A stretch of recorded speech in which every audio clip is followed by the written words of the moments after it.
Bismillahirrahmanirrahim. Assalamualaikum warahmatullahi taala wabarakatuh. Salam pertemuan, selamat bersiaran, selamat kita dengan pelbagai pencerahan apa yang berlaku hari ini, situasi semasa dan labun politik. Siapakah teman-teman yang hadir untuk kali pertama ini? Saudara Mustafa Ilyas, apa khabar Saudara Mustafa? Saudara Mat Sofian Kamarudin, apa khabar Yan? Syah Ibrahim, terima kasih. Saban hari bersama dengan saya, Samsul Anwar juga terima kasih. Saudara Mat Arifin menemani saya untuk melabun. Saudara Fuad Abdul Rahman, Faizal Acoy, Yahya Ibrahim. Saudara Fuad makan apa malam ni? Muhammad Arifin, Amaluddin Sagi. So, Saudara Nur Azwar, Empat Telangkering, Waalaikumsalam. Mat Kilau Pahang, teruskan dengan semangat juang saudara. Mat Lee Pok Yo, selamat. Ahmad Imam Razali, Waalaikumsalam. Rosli bin Zakaria. Nazrul Nas, Jafar Harun, Joka, nama sedap-sedap je. Zulgani, GHB, BL, Waalaikumsalam. Asyabi, Roslan Muluk, Haji Azhar, Abdul Manaf, alias Razalia, Muhammad Marias, Said Baharudin. Apa khabar Tuan Said?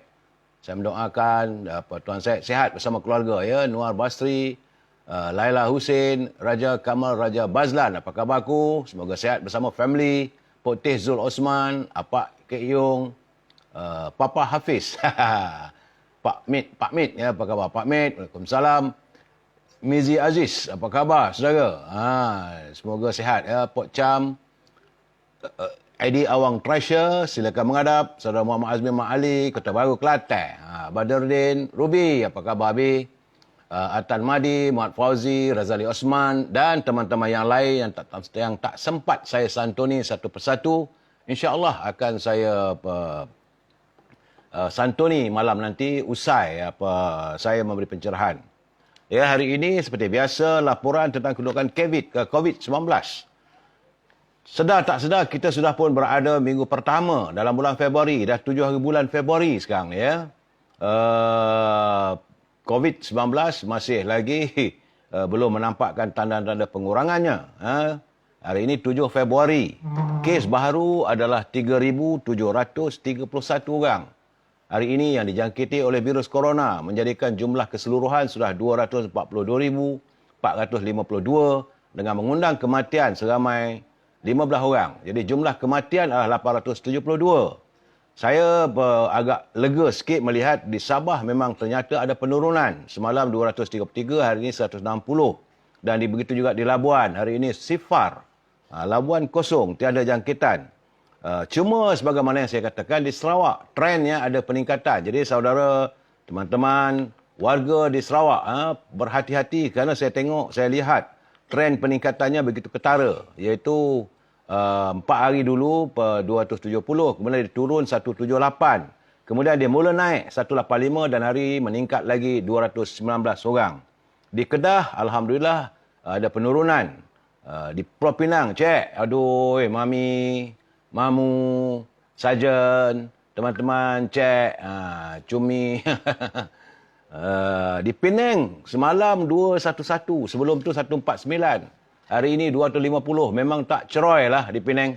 Berusaha saudara di Pulau Pinang supaya kita dapat mengekang COVID-19 ini. Di Perak juga nampak gayanya dah mula nak raban tebel lah ni. Semalam 36, hari ini naik balik 71. Dan di Selangor cukup mengerikan. Kerana masih lagi berlegar pada angka 1,000 ke atas. 3 hari dulu 1,228, kemudian dia terus meningkat 1,481 dan hari meningkat lagi 1,606. Menjadikan jumlah keseluruhan warga Selangor yang dijangkiti virus corona sudah 78,384 orang. Dan Kuala Lumpur ada penurunan tetapi tidak begitu baik kerana masih lagi 372. Semalam 402. Di Putrajaya juga meningkat seorang. Semalam 8, hari ini 9. Dan Negeri Sembilan, Alhamdulillah, Saudara Zack. Hari ini Negeri Sembilan turun daripada 133 kepada 92. Saudara Zabidi, Saudara Warung Kurap-Kurap. Saudara Kamarudin Muhammad, Waalaikumsalam. Di Melaka, ini yang saya katakan. Di Melaka ni, dia punya trend sudah nampak seperti di Johor. Ada peningkatan berterusan nampak gayanya. Kerana di Melaka masih lagi berlaga pada angka 300.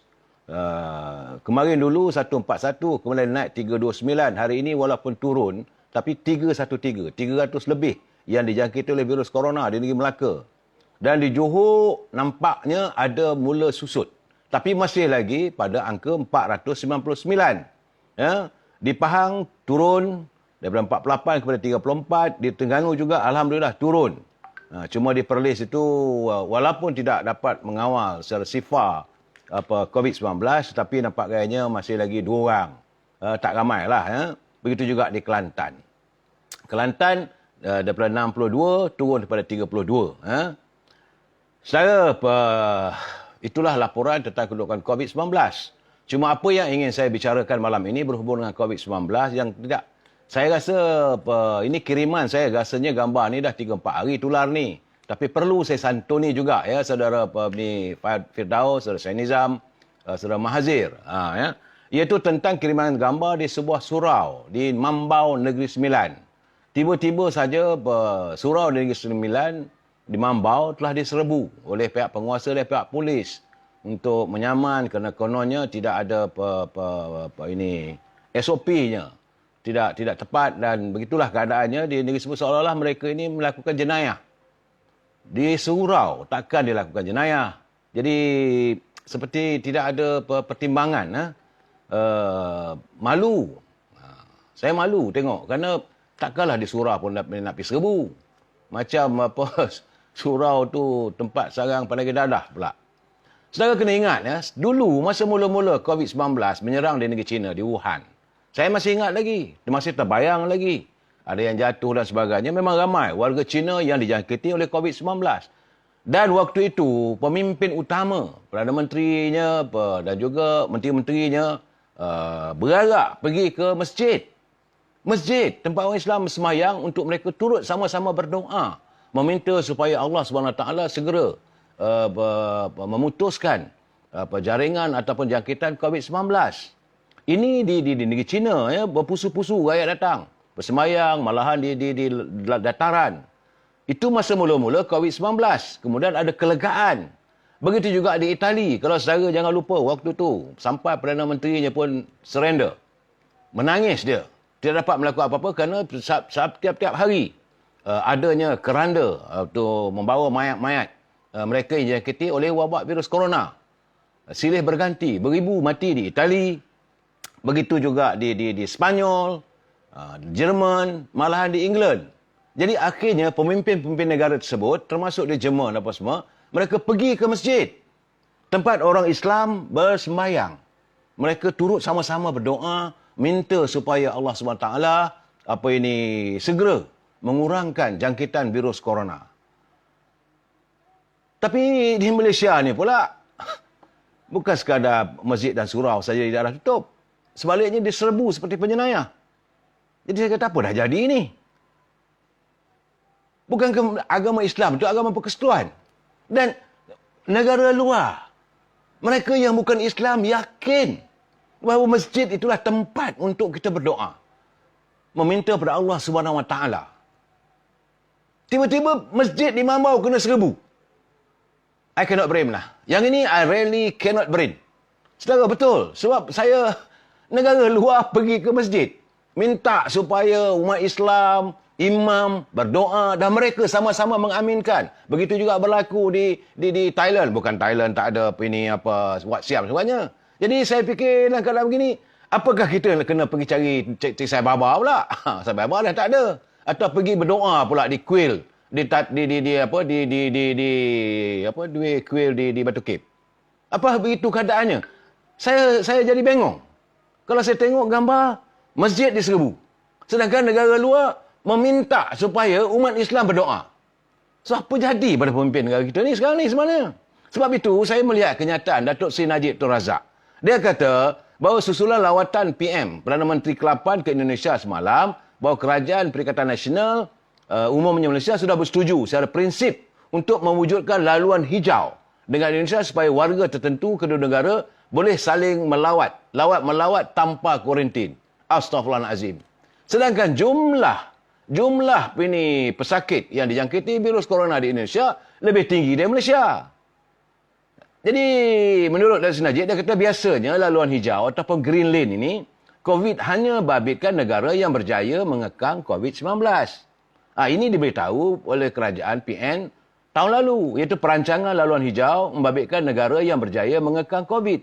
Sebab itu, bila kita nak buat benda laluan hijau di Singapura, Singapura tak bagi. Negara Singapura menggantung perjanjian laluan hijau dengan Malaysia. Bulan lalu, setelah penularan COVID melonjak naik di Malaysia. Setiap saya pada Januari 30, 21, laluan hijau di Singapura gantung kebenaran rentas sempadan. Dan sebab itu jugalah negara Brunei tidak melayan permintaan kita untuk mewujudkan laluan hijau apabila melihat penularan COVID Malaysia tidak terkawal. Ini perintah itu dikeluarkan pada 8 Disember 2020. Persoalan sekarang, adakah Indonesia dengan 12,156 kes baru hari ini? 12,156 jangkitan COVID-19 dan 191 kematian hari ini. Jadi jumlah kes yang aktif 176,433. Dan ini boleh dikategorikan sebagai negara yang gagal. Tapi apakah kita nak katakan bahawa negara itu berjaya mengawal COVID-19? This I really cannot brain. Nah, kadang-kadang tindakan saya pun tak faham. Saya bertambah lagi tidak faham apabila Menteri Pertahanan menyatakan bahawa pub boleh dibuka. Astaghfirullahalazim. Dan juga kelab malam juga boleh dibuka. Tapi boleh beroperasi sehingga jam 10 malam. Jam 10 malam. Ini untuk siapa sebenarnya? Pub ataupun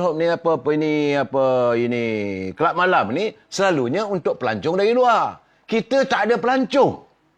Yang nak buka untuk siapa? Rakyat dah tak ada duit. Pengusaha pub tak usah bohong lah. Pengusaha di kelab malam pun. Apakah negara kita, warga kita ni ketagih harap? Nak mesti pergi ke pub juga nak minum. Jadi kalau dibuka, hanya untuk warga kita macam mana dengan SOP-nya? Jadi kalau masjid kamu serbu, pub kamu buka, kelab malam kamu buka, kamu mengundang masalah dengan Allah SWT. Nah, saya nak tanyalah warga-warga PAS ni, yang dalam kabinet. Kenapa tak bangkang benda ni? Kita cukup-cukuplah. Cukup-cukuplah kita mengundang amarah Allah SWT dengan kepelbagaian kebejatan yang kita lakukan. Cukuplah, janganlah. Kenapa nak dibuka pub dengan kelab malam pula? Kerana nak sambutan Tahun Baru Cina. Masalahnya, negara kita ni negara yang menjadikan Islam itu agama persekutuan. Jadi saya nak tanyalah Menteri Agama yang dulunya statusnya sebagai mufti wilayah persekutuan. What are you doing there? Sebenarnya saya cakap terus bila saya tak boleh brain. Negara luar pergi ke masjid. Jerman ke, Rusia ke, bukan kita tak tengok. Kita lihat tular dalam media sosial. Di Amerika ke, di England ke, berdoa pada Allah SWT, percaya, yakin doa umat Islam itu adalah satu doa yang makbul. Tapi kita di sini tutup masjid. Barulah dalam semalam, 2 hari lepas, bolehlah dapat sembahyang Jumaat. Itu pun dalam keadaan yang terkawal. Dan setengah lagi, belum ada lagi. Jadi di sinilah saya merasakan kadang-kadang mereka seolah memperlecehkan agama ini. Sebab itu saya bersetuju dengan pandangan daripada pendakwah Ustaz Kazim Alias. Dia kata dia pun hairan. Kita duk sibuk mencari vaksin lah, mencari segala ubat dan sebagainya untuk rawatan COVID-19. Sedangkan katanya, baginda Rasulullah SAW ada menyatakan dalam hadisnya ada syifa ataupun ubat. Setiap penyakit itu ada ubat. Begitu je dalam Al-Quran. Ya, Saudara Ramsyah, PAS setuju ke? Tak bangkang pun. Hancur negara ni. Memang dalam ini keadaannya. Belum lagi saya nak masuk dan saya masuk gear 4 dah. Saya baru memberi pencerahan sebab saya melihat keadaan begitu. Sebab itu mantan Timbalan Menteri Dalam Negeri, dia menghubungi saya lagi pagi ni. Dia kata, sekali lagi Menteri Kesihatan membuat pengumuman sejumlah 604 orang yang dijangkiti pandemik virus ini kebanyakan datang daripada kilang-kilang. Jadi kebanyakan mereka ni pekerja asing. Sebenarnya inilah puncanya. Kenapa tak ditutup? Kenapa mesti dibiarkan kilang itu buat operasi? Kenapa dibiarkan pekerja-pekerja itu masih lagi bekerja atau bergelandangan, keluar daripada dia punya rumah tumpangan, pergi tempat kerja? SOP-nya tak kena. Masjid kamu redah. Tapi kilang dah sekarang ni nak buat operasi 24 jam pula dah. Nauzubillah. Dia saya haraplah supaya Pak Menteri kita dia betul-betul lah. Aduh, saya tengok keadaan ni. Letih lah kita tengok keadaan. Saya kalau boleh saya nak carilah satu hari tu saya nak memuji. So Osman, damai malam ini. Memang saya berusaha sepatutnya saya ingin mencari kedamaian malam ini. Sebab dah masuk seminggu dah. Bulan Februari. Masa berjalan begitu laju, begitu pantas. Tapi lepas satu timbul. Bagaimanapun tak apalah saudara. Jangan lupalah pada untuk e-commerce kita ni. Saya mesti mewawarkan juga. Jadi kepada teman-teman, carilah rezeki yang halal, berniagalah. Saya sediakan laman. Selepas saya membuat komen begini, ada lamannya boleh masuk untuk mengiklankan produk saudara. Silalah masuklah sebenarnya. Saya menyediakan. Berhubung dengan Azhar 011 330 41241. 011 330 41241.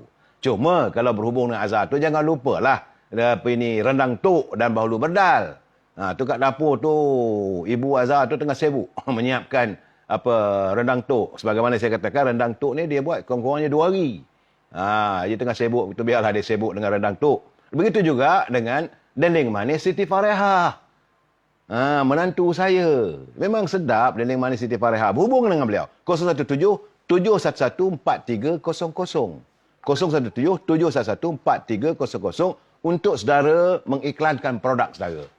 Begitu juga dengan buah-buahan segar. Ini untuk warga di Lembah Kelang. Berhubung dengan Syauqi. 012 357 5703.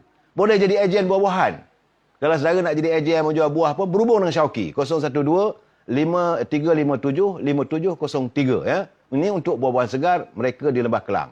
Begitu juga untuk warga Selangor. Warga Selangor yang tak ada modal nak berniaga, tak ada peralatannya, berhubunglah dengan Cik Zulkifli Haji Sudin. Daripada Zindim Dimsum. 010 767 0371. Tapi dia nyatakan saya 30 orang saja untuk warga negeri Selangor untuk menjadi ejen makanan segera dimsum halal yang terus dari kilang, mana dia yang mengeluarkan produk itu. Berhubung dengan beliau 010 767 0371. Ini peluang untuk perniagaan. Ingat saudara bahawa rezeki itu yang terbaiknya daripada 10, 9 itu datang daripada perniagaan. Berniagalah, saudara. Okey. Itu saja setakat hari ini e-commerce, tapi saudara masuklah, berhubunglah dengan Azhar ataupun Siti Farehah untuk mewawarkan produk saudara. Tun Aman, pas masuk Mercedes Benz tu, masuk masjid, solat bertangkut-tangkut. Kita dah over cerita tu. Jadi saya selalu segmen saya 1, 2, 3. Daripada segmen e-commerce, COVID, kemudian e-commerce. Sekarang ini, segmen kita adalah sabda junjungan. Apa kata Rasulullah? Daripada Ibnu Umar radhiyallahu anhu, Rasulullah SAW bersabda, malu dan iman sentiasa bersama, bergandengan. Apabila salah satunya dicabut, maka hilanglah yang lainnya. Ini adalah hadis riwayat daripada Tabrani dalam Sahih Jami Syakhir. Yang ke-1603 statusnya adalah hadis sahih. Pengajaran daripada hadis ini, sifat malu dan iman dijadikan berpasangan.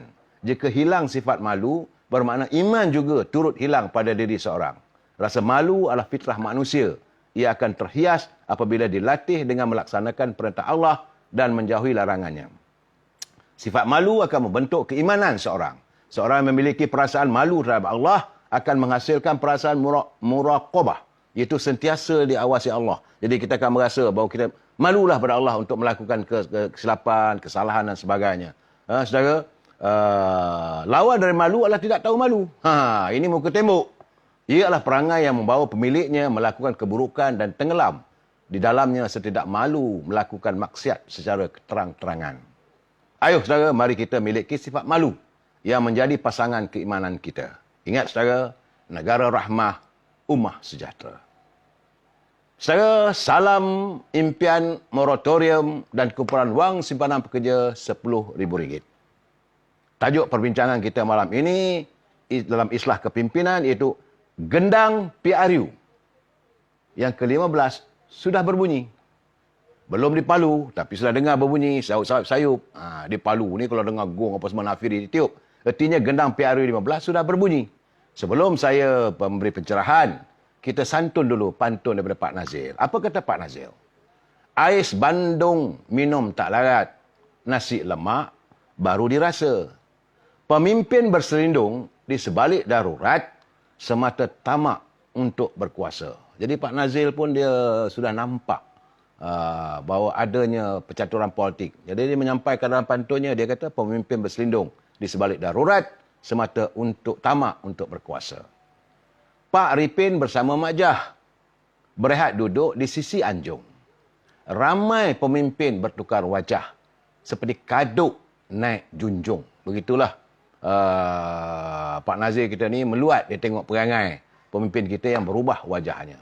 Okey, saudara Angah Faiz, Syam amat mengharapkan sekejap nanti tu. Saya amat mengharapkan Yang di-Pertuan Agong dan Majlis Raja-Raja bertindak pantas untuk mengambil alih pemerintahan sesuai proklamasi darurat ini bersama jawatan kuasa yang baginda lantik untuk membantu tuanku sebagai pemerintah kerajaan. Saudara Angah Faiz. Ya, itu yang kita harapkan, saudara.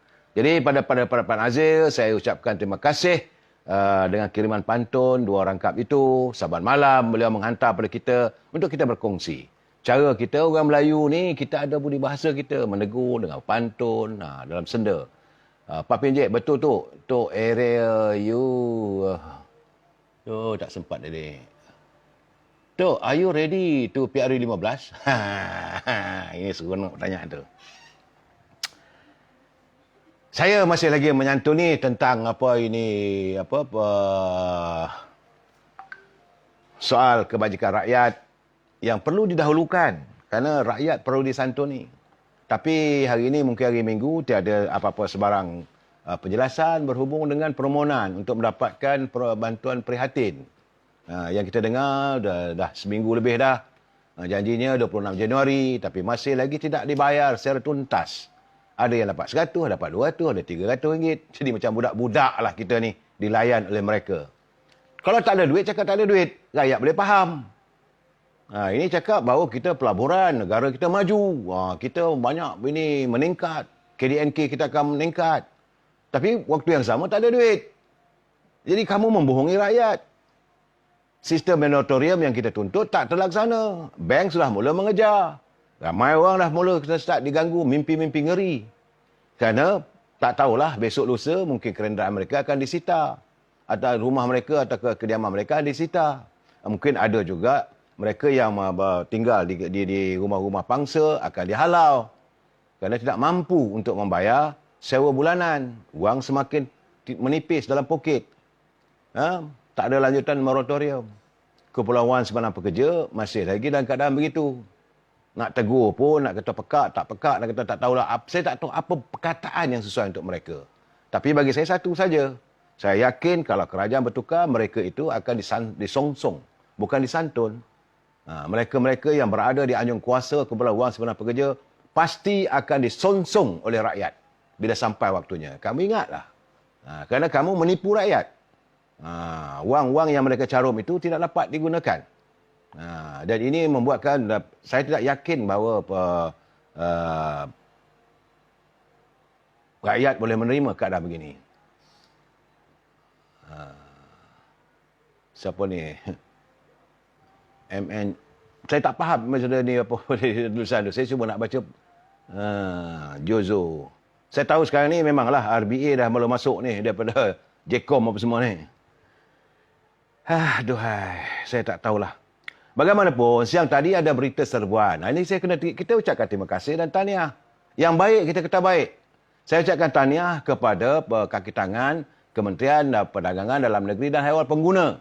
Kerana siang tadi melalui berita tadi mereka melakukan serbuan kepada sebuah premis yang menggunakan memindahkan minyak masak bersubsidi. Minyak masak untuk rakyat, untuk marhain macam kita ni, yang harganya dibayar subsidi oleh kerajaan. So mereka gunakan minyak itu, dimasukkan dalam bekas-bekas yang berjenama untuk dipasarkan dengan harga yang lebih mahal. Sebab itu sekarang ini minyak-minyak yang bersubsidi ini semakin berkurangan di pasaran. Kerana habis dibolok oleh mereka. Jadi alhamdulillah bahawa pihak Kementerian Perdagangan Dalam Negeri kaki tangannya telah pun melakukan serbuan. Begitu juga yang di Johor. Dan kita mengharapkan supaya serbuan ini akan dilakukan berterusan. Bukan sekali saja. Mereka buat, kita ucap terima kasih. Bahawa tak sepatutnya hak rakyat itu dirampas oleh tokeh-tokeh. Dan mereka harus dilakukan, because mereka mengaku keuntungan. Minyak yang dalam paket yang harga RM2.50 dan sebagainya itu minyak yang ada subsidi. Jadi mereka ambil secara pukal, bawa pergi ke premisnya, dimasukkan dalam tong ataupun botol-botol untuk dijual dengan berjenama lebih dengan harga yang bukan harga bersubsidi. Jadi rakyat terpaksa membayar harga yang lebih bila minyak yang tersebut tidak ada dalam pasaran. Itu yang seringkali saya nyatakan, bila minyak masak dah tak ada, minyak masak naik. Alhamdulillah. Jadi kaki tangan Kementerian Perdagangan Dalam Negeri dan hak ehwal pengguna telah pun bertindak. Syabas. Saya katakan kalau baik, kita kena puji. Kalau tak baik, minta maaf lah. Jadi cuma kita mengharapkan kawalan itu juga perlu dilakukan di pasar-pasar. Kerana ikan sudah semakin tinggi harganya. Macam saya katakan semalam, mencanak naik ikannya. Jadi perkara ini mereka harus bersama-sama dengan Lembaga Kemajuan Ikan Malaysia. Sebab permit membawa masuk ikan-ikan dari luar itu dikeluarkan oleh Lembaga Kemajuan Ikan Malaysia. Jadi bersama dengan KDN, Kementerian Perdagangan Dalam Negeri dan hak ehwal pengguna ni, pergi ke pasar. Cek siapa pembekalnya. Ikuti siapa dia punya main importers. Kenapa harga boleh mahal begitu? Ini perlu ditangani. Kita membagi pandangan. Saya bukanlah bijak sangat. Tapi ini dari segi akal fikiran saya, pandangan orang tua. Jadi anda yang punya jawatan tinggi di pejabat-pejabat Kementerian Dalam Negeri dan hak ehwal pengguna. Anda punya jawatan di Lembaga Ikan Malaysia, di bawah Kementerian Pertanian. Adakan satu angkatan bersepadu untuk memastikan harga barangan di pasaran dapat terkawal dan rakyat dapat. Begitu juga dengan beras. Saya nampak di kaunter-kaunter dalam di sektor pasar raya sudah mula berkurangan. Saya mula susah hati ni. Sebab saya mengatakan sebab jangkaan kita dalam darurat ni sampai 8 bulan. Ini baru sebulan. Belum sampai lagi sebulan lagi. Dan keadaan begini tentulah menimbulkan masalah. Jadi perlu ada kawalan susu, gula, tepung, minyak. Ini keperluan rakyat. Nak buat macam mana? Saudara, cuma satu tadi saya tengoklah dalam media sosial. Media sosial MD Deadline. Saya buka tadi tu. MD Deadline. Jadi sebab itu saudara, saya menyantuni semua layar di Facebook. Saya tengok. Jadi baru saya balik, bila saya tengok dapat tu, saya memberi pencerahan. Bukan buat kerja kosong, tak kena bayar pun. Jadi usia-usia begini duduk rumah tak ada buat apa, tengok sajalah. Saya suntuk apa yang berlaku. Apa kiriman. Dan ditapis pula. Bukan boleh sebarangan duk lontar yang bukan-bukan. Nanti saya memberi pencerahan tak betul. Jadi sebab itu saya minta saudara, tugas saudara, share. Supaya semua orang dapat berkongsi apa yang saya nyatakan. Tak ada modal lain. Saya tiap-tiap hari lepas ini menyantuni saudara, begitu menyantuni apa sahaja yang ada dalam Facebook dan kiriman teman-teman kepada saya. Memberi saya pandangan dan sebagainya. Cuma tadi, melalui media sosial MD Deadline, dia siarlah gambar Menteri Kewangan kita, Tengku Zafrul. Tengku Zafrul hari ini merayakan sambutan hari jadi anak bongsunya. Anak bongsu dia tentulah dengan penuh kebahagiaan. Menteri Kewangan. Tetapi waktu yang sama hari ini, dia kata dalam itu dia mendoakan supaya Zain, nama anak bongsunya itu Zain, yang usia 5 tahun, supaya masa depannya lebih gemilang, lebih bahagia. Bolehlah cakap begitu, tapi kenapa tidak disantuni rakyat? Sebab jangan lupa, tadi walaupun dia di kawasan pembangkang, di kawasan Jerutong di Pulau Pinang, saya terkesan bila mendapati laporan seorang ibu yang punya 3 orang anak, suaminya terlantar. suaminya terlantar kena angin ahma ataupun stroke. Dan dia dalam keadaan mengandung 7 bulan. Untuk meneruskan kehidupannya, katanya dibasar dari Sabah ke Sarawak. Ada di Pulau Pinang, kahwin dengan lelaki dari Pulau Pinang. Dia terpaksa menyelongkar tong-tong sapah. Nak cari makanan, nak bawa balik, nak bagi anak-anak dia makan. Dan suami dia makan. Satu benda yang malang. Tapi ialah kawasan itu kawasan jelutong.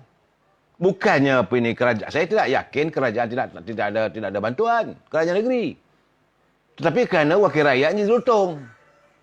Perangai kat parlimen macam-macam. Tapi rakyat tidak disantuni. Ini yang saya katakan bahawa kita sebagai wakil rakyat kena tengok, kena lihat apa jadi pada rakyat kita. Tapi kerana itu dilakukan, kerana itu wakil rakyatnya si jelutong nak buat macam mana? Yang ada 3 line atas kepala tu. Parlimen. Di parlimen dia menyalak. Tapi rakyatnya tidak ada. Cuma saya melihat bahawa keadaan ini sudah merupakan satu keadaan yang malang. Apabila rakyat sudah mula menyelongkar tong-tong sampah untuk cari makan, nak suap masuk mulut anak-anak di rumah. Suami terlantar. Mengandung dalam keadaan 7 bulan. Tak ada pendapatan. Sepatutnya kebajikan masyarakat daerah jelutong. Jadi Menteri Pembangunan Masyarakat dan Haiwan Keluarga ni kena tanyalah. Itu yang saya katakan, kita sebagai kerajaan tak bolehlah kita menzalimi. Sama itu kawasan pembangkang ataupun kawasan yang kita yang bersama dengan kita. Hari ini pun tak boleh nak ditentukan apakah itu kawasan pembangkang pada Kerajaan Perikatan Nasional. Kerana Kerajaan Perikatan Nasional adalah Parti Peribumi Bersatu yang dulu bersama dengan DAP. Ini jangan lupa. Jadi ini merupakan juga kawasan mereka. Santunilah rakyat. Kita warga Barisan Nasional. Memanglah ahli-ahli UMNO di jelutong tu, dia mencarilah mana-mana ahli-ahlinya bermasalah, ada feedback dan sebagainya. Saudara, jadi tak sepatutnya lah kepada Tengku Zafrul, selamat hari jadi untuk anaknya, tapi santunilah. Sebab saudara jangan lupa ya, peniaga-peniaga di R&R Lebuh Raya nak dapat jualan satu hari RM10 pun tak dapat. RM10 pun tak dapat dah. Jadi bagaimana kehidupan mereka? Inilah keadaan ekonomi. Jadi saya harapkan sempena hari jadi kepada anak bongsu Tengku Zafrul, berikhtiarlah supaya Tengku menyantuni juga rakyat. Leave black boys. Saudara, kita pergi luar negeri sikit. Hari ini saya dapat banyak kiriman. Apa yang berlaku di Yangon, ibu kota Myanmar. Hari ini rakyat sudah bangkit. Mereka sanggup menentang junta tentera. Kerana mereka tidak mahu menolak perintah darurat. Mereka mahu memulihkan kembali demokrasi. Itu di negara mereka. Kita ikut apa yang mereka buat. Kita warga cita damai. Cuma saya bila melihat begitu, saya katakan dalam hati saya, karma Tuhan sudah berlaku. Kerana yang bergerak di jalan, yang begitu ramai, yang kena berlasah dengan tentera, kali ini bukan polis, dengan tentera, dengan cota ke, dengan rotan apa semua, adalah sami-sami. Yang dulu mereka bersama dengan tentera, memanggang, memberlasah warga Rohingya. Ini karma Tuhan. Dulu kamu lakukan pada saudara kita. Saya jangan lupa ya, kita dah berjanji pada Allah SWT bahawa setiap Muslim itu adalah saudara kita. Kerana apabila kita berada dalam kubur nanti akan ditanya, siapa saudara kamu? Dia tak kata saudara kamu, abang kamu, kakak kamu, tidak. Saudara kita adalah Muslim dan Muslimat. Jadi kita harus merasa apa yang dilalui, yang dialami oleh warga Myanmar. Hari ini mereka bersama-sama dengan sami-sami menuntut supaya diadakan demokrasi. Bertempurlah. Kita tak mau campur hal itu. Cuma dalam negara kita ni, tadi saya dapat kiriman ada seorang, tapi nama tak jelas. Dia menyatakan sebagaimana yang saya katakan 5-6 malam dulu. Iaitu berhubung dengan akta PKP. Di bawah akta PKP ni, apa yang di mana kerajaan tidak lagi mengenakan kompaun. Ataupun denda RM1,000. Apabila menteri dah membawa pengumuman, dia kata akan diletakkan di bawah tanggungjawab mahkamah. Jadi bawa ke mahkamah, akhirnya membawa hukuman sama ada penjara ataupun denda lebih daripada RM2,000. Kerana kalau berlaku seseorang itu yang dijatuhkan hukuman hanya kerana tidak mematuhi SOP Bila saudara berjalan, dah keluar rumah dan sebagainya, tidak mematuhi SOP, dan jika ditangkap oleh pihak berkuasa, dibawa ke mahkamah, di bawah Akta Pencen 1980. Ini kepada saudara yang pencen, ya. Kalau di bawah Akta Pencen 1980, Seksyen 21/1, dia menyebut bahawa kalau sesiapa yang dijatuhkan hukuman mahkamah lebih RM2,000, maka pencennya terhenti, hilang. Tak ada lagi dapat bayaran pencen. Ini bahaya ni. Ini saudara Rozarola, tak compound, ini income negara. Ini bukan soal income negara. Ini bahaya pada rakyat, warga kita yang warga emas yang pencen. Yang siapa yang ada pencen, kalau kena tangkap, tidak mengikut SOP, bawa ke mahkamah, jatuh hukum lebih daripada RM2,000, di bawah Akta Seksyen 21/1. Boleh buka. Baru akan hilang pencen. Begitu juga kalau anda bekerja sebagai tangan kerajaan atau pegawai. Jangan ingat, mungkin saudara bekerja dekat Kementerian Pertanian. Mungkin bekerja dekat Kementerian Kementerian apa lagi? Banyak kementerian yang ada. Tiba-tiba anda ditangkap oleh pihak polis. Kemudian dibawa ke mahkamah. Di bawah Peraturan 1993, Seksyen 22 dalam kurungan 5. Sekiranya disabit kesalahan oleh mahkamah, kena SOP je. Tak pakai topeng liput, ditutup, ataupun ada 3-4 orang berkumpul, ditangkap, bila dijatuhkan hukuman, maka akan dibuang kerja ataupun diturunkan pangkat. Ini yang saya bangkitkan 4-5 malam dulu, seriusnya. Tapi undang-undang ini tidak dibawa ke parlimen. Sepatutnya benda ini mestilah dibincangkan di bawah parlimen, bukan hanya di bawah peraturan-peraturan perlu saja. Ini permasalahan. Jadi macam mana pun terpulanglah. Saudara berhati-hati, jangan sampai ditangkap kerana tidak mematuhi SOP. Sekarang ni saya dapat banyak kiriman hari ni. Satulah seorang ni siapa hantar pada saya. Ini dia yang dalam kiriman Malaysia Kini. Dia kata kita mahu supaya tindakan warga maya mengecam Perdana Menteri Tan Sri Muhyiddin sejak akhir ini bukan sahaja sekadar luahan emosi. Tapi ada juga kebenarannya. Itu menurut kata Timbalan Presiden PAS, Tuan Guru Ibrahim dalam Malaysia Kini hari ini. Ahli Parlimen Kerajaan itu berpendapat sebahagian daripada serangan dan analisa yang dibuat oleh orang ramai itu mungkin ada benarnya. Artinya dia pun faham, dia pun tahu. Soal serangan-serangan dan analisa yang dibuat itu sebahagiannya mungkin ada benar yang perlu kerajaan ambil perhatian. Tapi sebahagiannya mungkin kerana luahan emosi masing-masing. Artinya sebagai menteri pun dia dah tahu. Cuma kita tak tahulah sama apa dia menzahirkan dalam mesyuarat kabinet. Kita tak tahu. Jadi begitu juga dalam waktu lawatan Perdana Menteri ke Indonesia. Banyaklah orang ni kata begitu, orang ni kapung begini ni. Tetapi apa yang disarankan, yang disantun oleh Yang Berhormat Tuan Ibrahim sebagai Menteri Haiwan Alam Sekitar, dia kata ada juga kebenarannya. Kerana luahan ledakan dalaman rakyat yang tak boleh tahan lagi. Dan sepatutnya ini menjedarkan Perdana Menteri. Aduhai, saya tengok sekarang ni.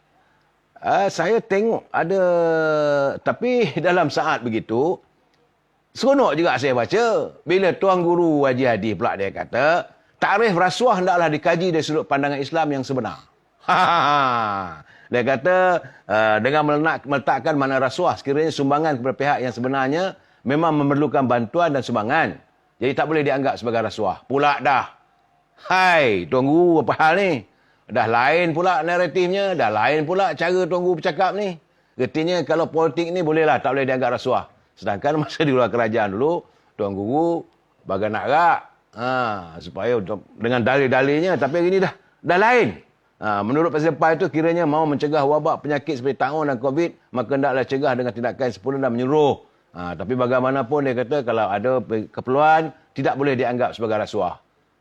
Dulu masa YMDB, masa Datuk Najib bagi Satu Malaysia dulu, ada pula dalil-dalil mengatakan itu cash is king lah, rasuah pada rakyat dan sebagainya. Dia kata kerana jenayah rasuah merosakkan diri manusia dan kehidupan mereka, sehinggalah alam sekitar yang memerintah dengan nafsu meluluskan segala projek yang merosakkan. Itu katanya juga. Jadi saya tak faham apa yang nyatakan. Cuma ada dua catatan yang saya nak baca malam ni. Saudara jangan marah. Saya nak baca dua catatan. Satu catatan daripada saudara Iman Jar. Dia begitu bersemangat. Ataupun Rafiq orang kecil yang mengadakan nadi rakyat. Dia kata, aku nak hidup dan berjuang dengan cara aku. Aku tak mahu menjadi seperti anjing buruan yang hanya digunakan untuk memburu sahaja. Tetapi bila dapat hasil, pemburu dan kroni sahaja yang telan. Ini dia meluahkan kecewa dia melihat pimpinan-pimpinan yang ada. Jadi bila mereka dalam keadaan susah, carilah dia untuk menulis ke, membantu. Tapi bila mereka dah mendapat jawatan apa semua tu, buat tak tahu. Rezeki dia kata ada di mana-mana. Tak payah jadi barwa, balaci ataupun jual maruah dan prinsip hanya untuk hidup sebelum mati. Dan aku orang parti, dia kata. Dia orang parti. Maka wajib aku pertahankan parti aku dan tidak akan menyokong parti lawan. Biarlah anak-anak dan generasi aku bangga dan mereka tidak akan kencing di atas kubu aku kerana selama hidup menjadi petualang perjuangan kepada agama, bangsa dan negara. Itu peringatan dia. Saya boleh hantar begitu juga memberi peringatan kepada saya. Kita tidak perlu bahawa kita mengharapkan sesuatu. Kalau saya menyokong pimpinan Datuk Seri Zahid Hamidi, saya menyokong Yang Mak Mulia Tengku Razali, saya bersimpati pada Datuk Seri Najib Tun Razak dan sebagainya. Bukan artinya saya mengharapkan sesuatu, tidak. Kita mengharapkan supaya kepimpinan negara ini balik kepada landasan yang betul. Bila mereka berkuasa nanti, teruslah. Tapi kalau tak betul, kita balonlah juga. So, Khairul Anwar, dengar tu RBA. Yes, kita buatlah. Tapi yang seronoknya ini catatan daripada saudara Zul. Zul Iskandar, sahabat saya. Selalu saya jumpa dia dekat PWTC. Ini catatan dia. Yang ini gelak sikit. Ini catatan dia. Saya ingat dia tujukan. Dia kata, Datuk bacalah. Dia kata, okey. Dia kata, saya akan baca. Ini catatan dia pada Perdana Menteri. Ya? Dia kata, ginilah Din. Saya baca mengikut apa yang ditulis. Ya? Ginilah Din. Din tu maksudnya Tan Sri Muhyiddin lah. Jadi macam sok kawan pada dia. Tiada siapa rakyat biasa tiada siapa rakyat biasa persoalkan keperluan berkenaan darurat oleh Yang di-Pertuan Agong. Sebelum darurat itu diisytiharkan, memang rakyat pun naik menyampah dengan politik yang tak berkesudahan. Rakyat pun suka dan gembira bila mana step politik dapat dihentikan menerusi darurat, katanya. Yang rakyat berbulu sekarang ni, Din, nama aja darurat pandemik COVID. Tapi masih ada gerakan berbau politik yang buat rakyat menyampah. Darurat, tapi ada peruntukan khas lagi. Hari wilayah. Dalam hari wilayah tu ada pula penganugerahan. Mungkin rakyat masih boleh tutup mata kalau anugerah itu diberi pada yang layak. Seperti Abid Liu contohnya. Ni diberi pun pada orang politik yang sumbangannya hanyalah sekadar rentak sumbang. Penjilat di jasa dapat. Bekas polis yang rasuah tak memenuhi kriteria pun dapat penganugerahan. Semua orang tahu. Dia ni orang politik. Jadi di mana darurat politiknya, Din? Dalam pada darurat tu, Din, ada pula menantu orang tu, Din, dapat projek 1 bilion.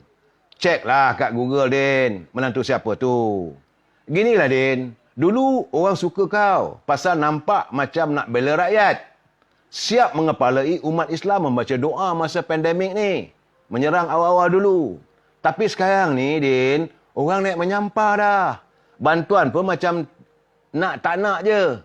Syarat ketat macam jadah. Tak apalah, Din. Nak marah pun marahlah. Jadi kalau nak marah pun tak guna. Aku doakan semoga ada stesen TV terbuka hatinya untuk belanja kau satu channel untuk buat perusahaan khas tiap-tiap hari. Okey, Din, gerak dulu, pepahat, jangan roja tau. Tapi buatlah perusahaan khas. Saya baca ni kiriman ni, kadang-kadang bila kita nak menurunkan saya punya emosi yang marah. Bila saya tengok kadang ada ibu yang cari makan tong sampah, baca saya ketawa je lah. Supaya saudara, tapi kiriman ada makna.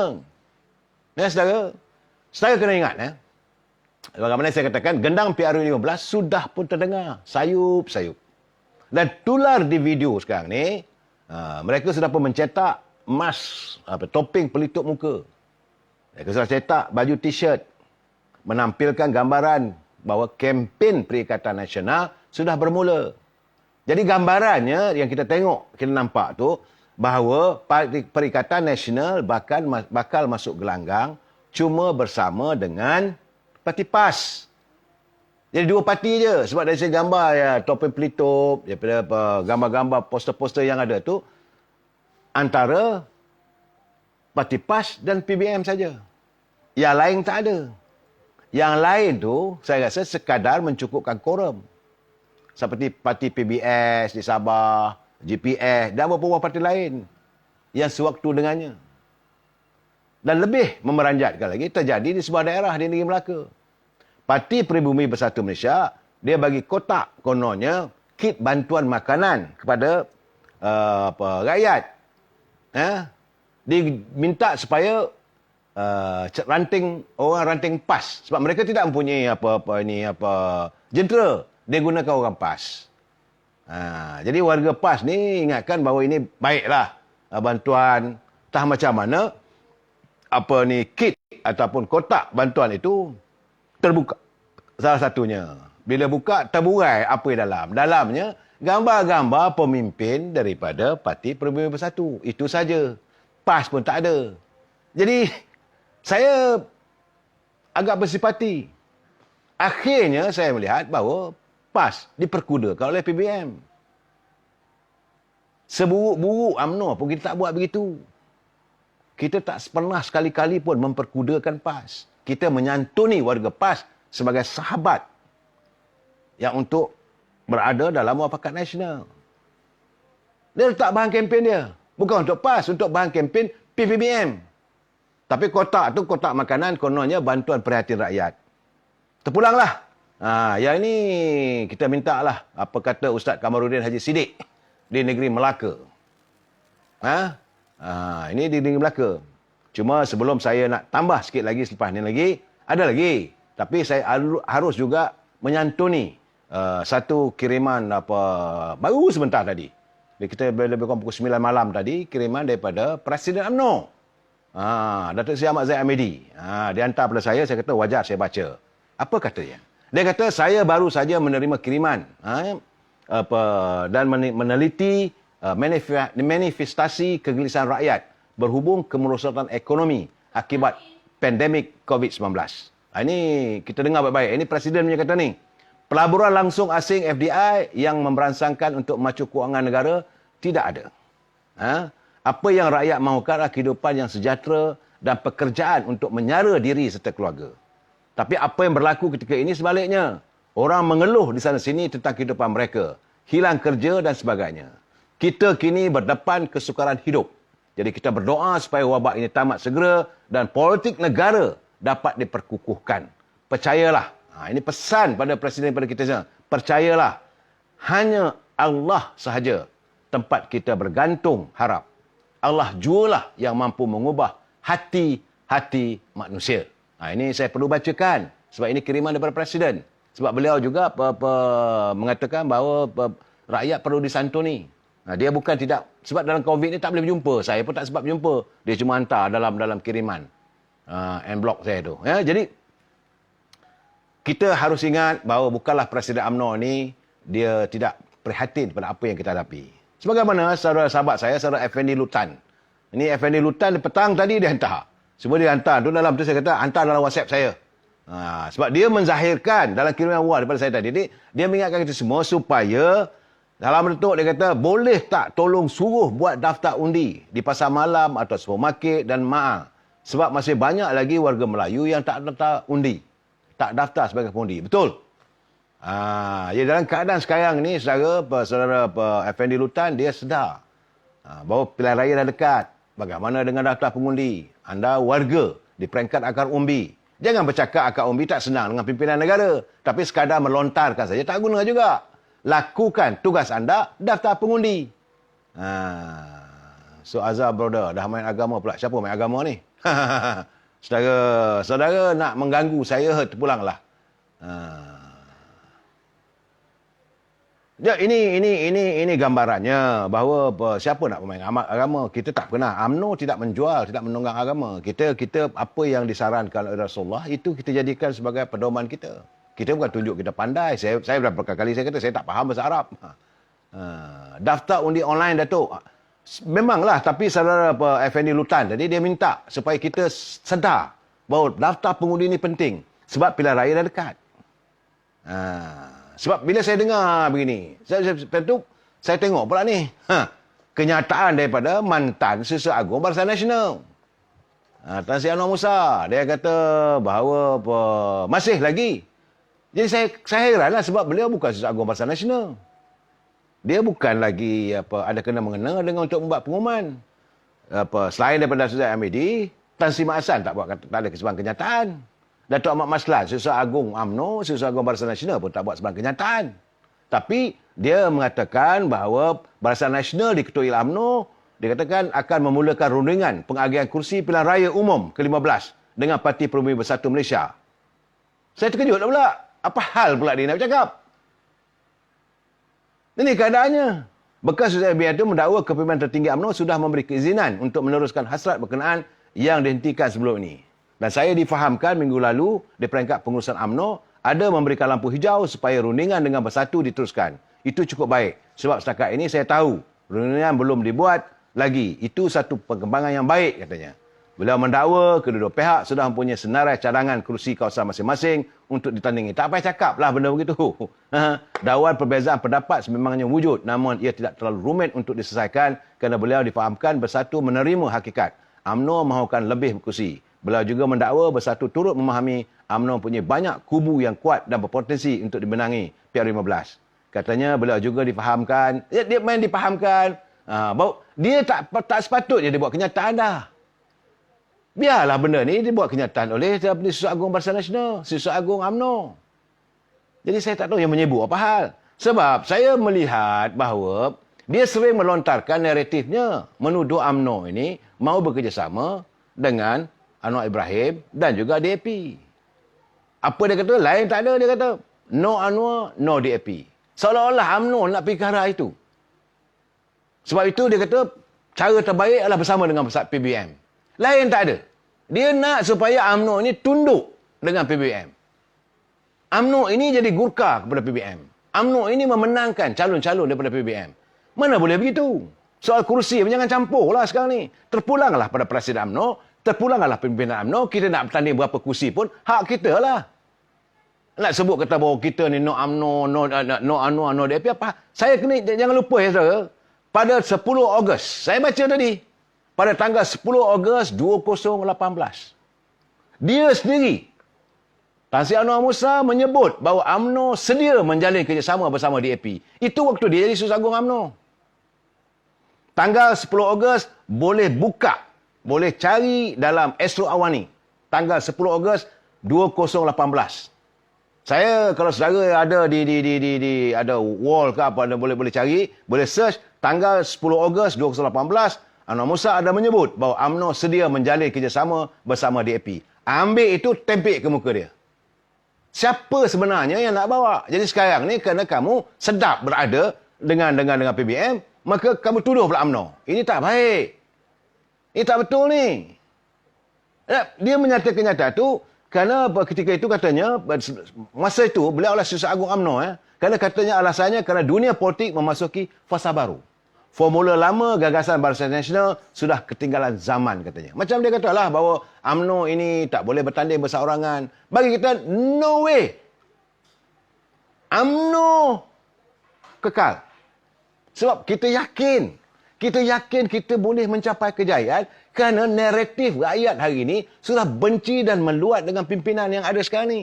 Sebab itu Tuan Ibrahim tadi pun menyatakan bahawa dia faham kenapa rakyat melontarkan pandangan begitu. Kerana rakyat juga sudah bosan. Dah tak larat dah. Kerana tidak ada arah tuju. Tidak ada satu hala tuju yang nak dibawa untuk rakyat. Nak bawa ke mana kita ni? Dengan keadaan kerja tak ada, bukan seorang. Kemudian adanya pula perintah darurat. Di saat kita mengadakan perintah darurat, kamu sibuk cetak bendera PBM dan sebagainya. Kita pun tak faham. Siapa? Ausyuk, Masyuk, anak satu bantahlah. Jadi, dalam keadaan begitu, kita patuh SOP. UMNO patuh. Tapi kamu cetak ini bahan kempen. Kamu nak mula berkempen. Kamu membayangkan akan ada pilihan raya dan sebagainya. Jadi tujuannya nak mahu mengadakan pilihan raya dalam keadaan mengejut. Kamu dah kena pasti calon kamu. mereka akan melakukan tindakan yang sama macam mana mereka lakukan di Sabah. Depan, yes, kita bersama dengan UMNO dan semua tu. Belakang, dia pasang orang dia. Enough is enough. Jadi saya rasa, saya berkeyakinan. Pimpinan Majlis Tinggi UMNO, Presiden UMNO, Timbalan Presiden UMNO, Majlis Tinggi UMNO, dah masak dengan percaturan politik begitu. You can fool everyone is once, but you cannot fool everybody at all the time. Kamu boleh menipu seseorang itu sekali, tapi kamu tak boleh menipu semua orang untuk semua kali. Jadi orang UMNO, rakyat dapat melihat, hari ini apa yang kamu bagi pada rakyat? Kamu saban hari melontarkan retorik politik yang penuh dengan kebasian. Malaysia memasuki ekonomi yang kukuh. Kukuh apa bendanya? Bila ada rakyat cari makan dalam tong sampah. Apabila rakyat terpaksa pergi curi pembagi jalan. Jual besi itu nak hidup. Pergi cari tong sampah di Kelantan apa semua. Nak hidup. Rakyat nak hidup terpaksa melakukan kepelbagaian. Kamu sedaplah sebagai menteri. Apakah kamu lalu dengan supir kamu ada guard dan sebagainya, mungkin ada kereta pengawal. Tapi rakyat macam mana? Rakyat terus hidup dalam penuh penderitaan. Dan UMNO melihat benda ini. Kita menyuarakan, tapi kamu tak pandang. Apa yang dilontarkan oleh Datuk Seri Najib, apa yang dicakapkan, yang diminta oleh Datuk Seri Zahid, apa yang diminta oleh pimpinan UMNO yang di luar kerajaan.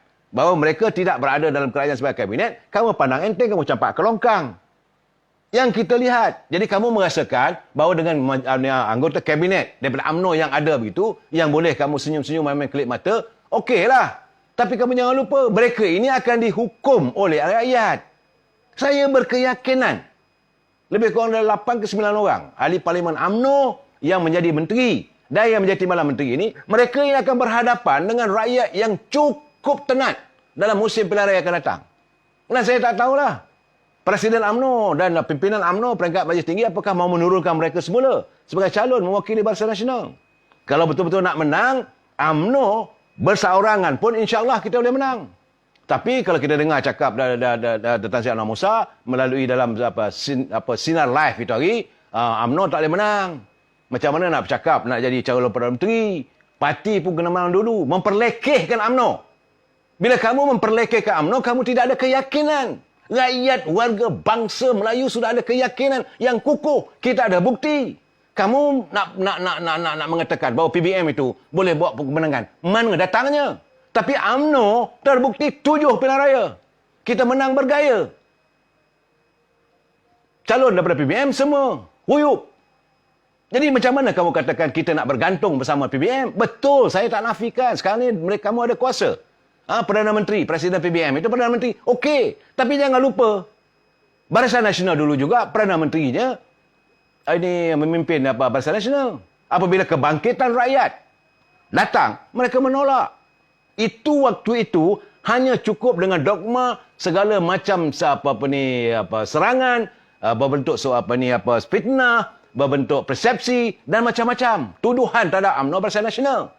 Tetapi kali ini rakyat sudah melihat, rakyat sudah merasai.